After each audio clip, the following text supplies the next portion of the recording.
O Tribunal de Justiça do Rio Grande do Norte criou um grupo especial formado por juízes e servidores que vão atuar no mutirão contra a improbidade administrativa.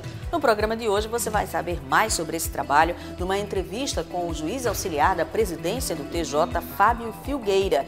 E nesse programa você vai saber também como funciona a Câmara Recursal de Uniformização de Jurisprudência dos Juizados Especiais e ainda o resultado do mutirão do DPVAT em Patu. O TJTV está no ar. Uma solenidade na Câmara Municipal de Currais Novos marcou a assinatura de convênios do Tribunal de Justiça com diversos veículos de comunicação da região do Seredó.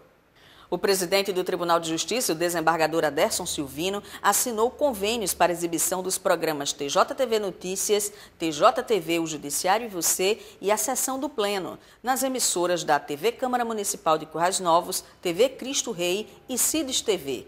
Na ocasião, também foram firmados acordos para a veiculação dos boletins de rádio produzidos pela Secretaria de Comunicação Social do Tribunal com as rádios Ouro Branco, Sertaneja e Antena 3. A iniciativa tem como objetivo democratizar as informações sobre o Judiciário Potiguar, que passa a ser acessível para um número cada vez maior de pessoas. O Tribunal de Justiça conta agora com a turma recursal de uniformização de jurisprudência dos juizados especiais. A unidade vai acelerar o andamento de processos que tratam sobre o mesmo tema. 20 processos já se encontram com a turma recursal, que se reúne ordinariamente na última segunda-feira de cada mês.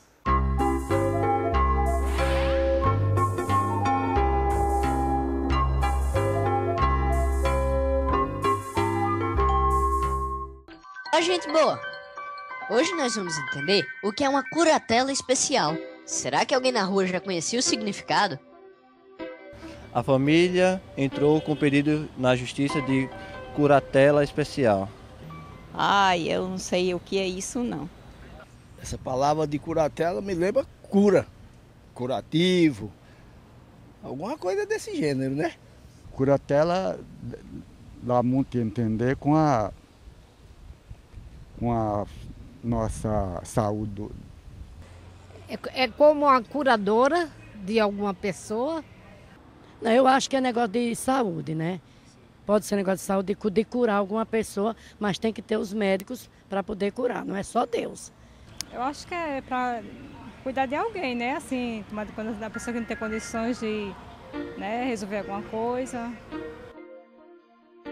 Gente, o juiz corregedor Paulo Maia me explicou que curatela é um encargo atribuído por um juiz a um adulto capaz para que proteja, zele, guarde, oriente, se responsabilize e administre os bens de pessoas judicialmente declaradas incapazes, como pessoas com dependência química, por exemplo. No caso da curatela especial, essas atribuições podem abranger apenas alguns dos negócios ou bens do curatelado e não o priva totalmente dos atos da vida civil nem declara sua incapacidade civil absoluta. Deu para entender, pessoal? Então até o próximo Juridiquês. Tchau! E não perca, depois do intervalo, o mutirão DPVAT realizado em Patu alcança índice de mais de 80% de acordos. É daqui a pouco, até já! O mutirão DPVAT, realizado na cidade de Patu, que fica na região oeste do estado, alcançou o índice de 83% de acordos, o que representa um volume de mais de R$500 mil. Durante o mutirão foram realizadas 98 audiências, com acordos em 74 processos. Os valores dos acordos serão pagos no dia 23 de julho, no Fórum de Patu. E você sabe como proceder na hora de encerrar uma conta corrente no banco? Pois o quadro De Olho no Seu Direito traz orientações importantes para evitar aborrecimentos futuros.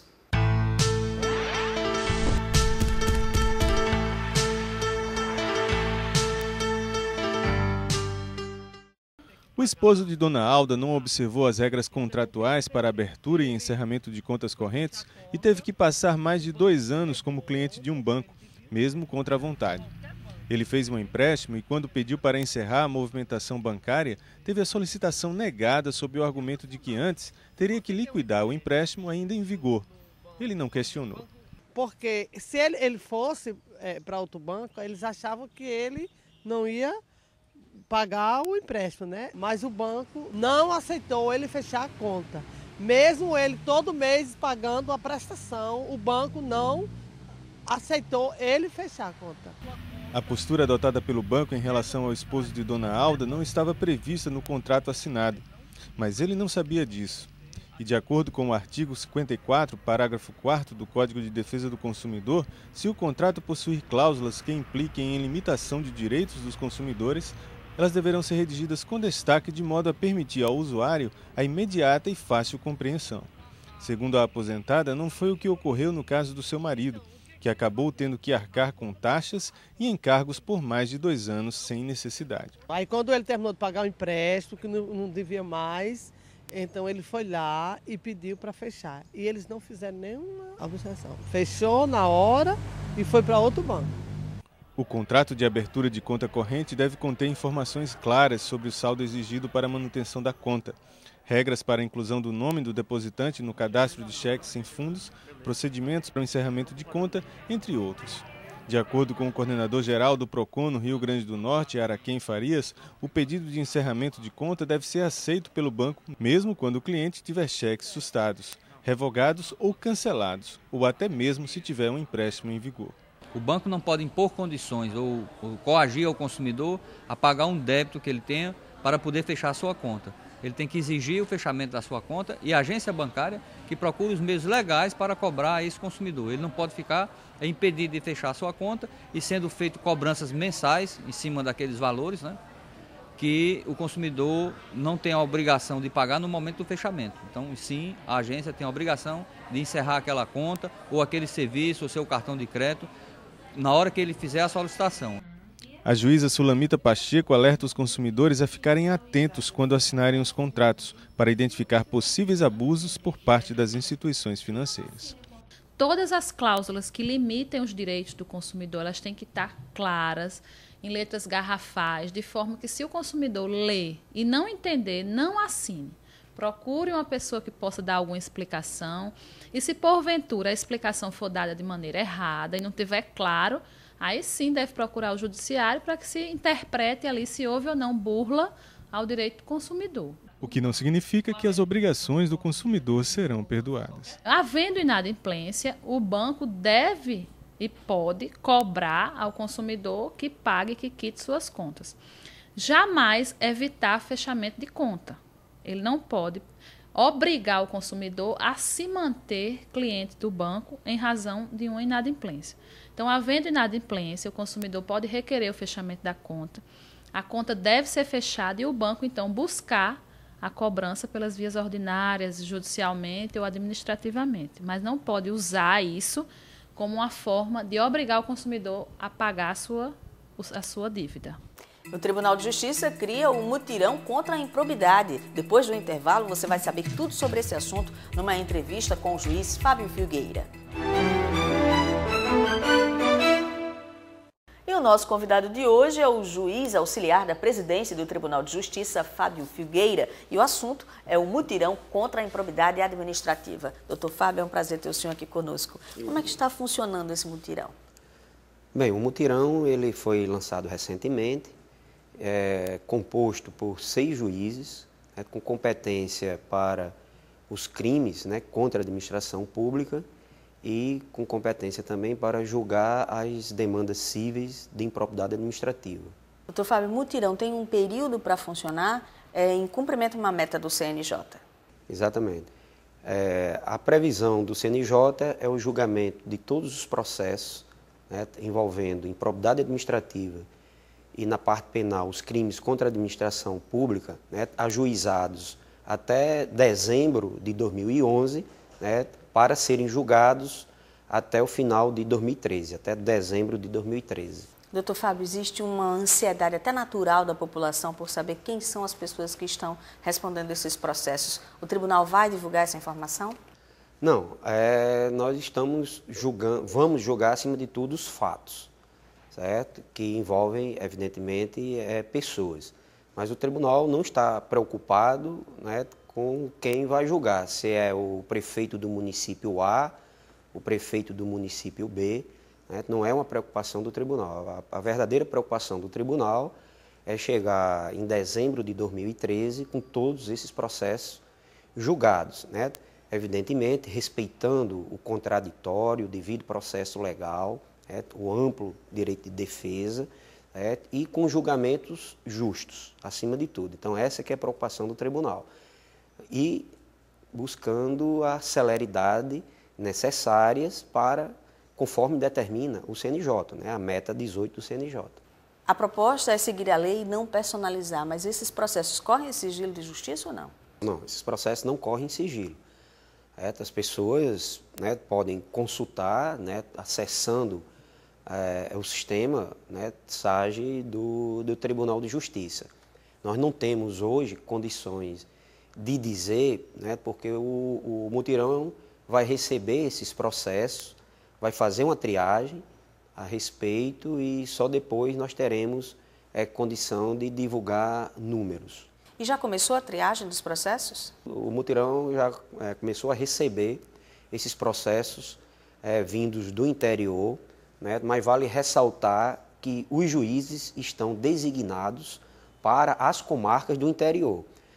O mutirão está concentrado aqui por uma questão logística, né, de atuação, de uma melhor atuação nesses processos. Mas, se houver necessidade, eles vão se deslocar até as comarcas para a realização de audiências ou cumprimento de determinadas diligências. Todos esses processos já estão aqui no tribunal? Grande parte, né, que eles estão, o carro do tribunal, né, com a segurança necessária, está percorrendo as comarcas para trazer esses processos. Então, explique para o pessoal de casa o que é exatamente improbidade administrativa. Às vezes as pessoas confundem com questões penais, o que não é verdade. São aqueles ilícitos, né, cometidos tanto por agentes públicos como por agentes privados que se envolvem com a administração pública, né? E eles dizem respeito à atuação desonesta, falta de lealdade, né, com os compromissos da administração, né? Eles deixam de cumprir as normas administrativas, né, dos procedimentos, né, como, por exemplo, de processo de licitação. O agente público que faz uma compra, uma aquisição de um equipamento sem o processo de licitação, certamente ele vai incorrer no ilícito, né, civil da improbidade administrativa. Quando o senhor se refere a agente público, quais são os cargos? Secretários, auxiliares? Todos aqueles que exercem a função pública. Inclusive o servidor? Servidor, magistrados, né? A decisão do Superior Tribunal de Justiça, né, recente, alterando uma jurisprudência do próprio tribunal, que antes entendia que, por exemplo, o magistrado no exercício da jurisdição não responderia, né, mas que o STJ recentemente passou a entender que também responde, né, os magistrados por a prática de algum ilícito envolvendo a improbidade administrativa. E no caso dos gestores que já deixaram esses cargos, como é que eles vão responder? Todos continuam respondendo, né, pela improbidade administrativa. E o que diz a lei? Pode ser preso, tem que restituir os cofres, como é? Não, a improbidade administrativa basicamente é perda de direitos políticos, certo? Ressarcimentos, né? Proibição de exercer, né, novas funções públicas por um determinado período. Então, são demandas civis. Há também, que pode ocorrer, o processo criminal, que esse sim poderá, em tese, resultar em pena de prisão. De algum desses gestores que, porventura, fique provado que realmente tenham cometido. Aí sim o crime contra a administração pública, né, tipificado lá no Código Penal. Como o tribunal está se organizando para gerenciar um esforço concentrado como esse, que demanda uma grande energia de trabalho? O tribunal, né, constituiu esse grupo de juízes, deu toda uma estrutura, espaço físico, né, computadores, apoio funcional, para os juízes atuarem e também vai possibilitar, né, que esses juízes se desloquem às comarcas, uma vez que, repito, eles estão designados para essas comarcas.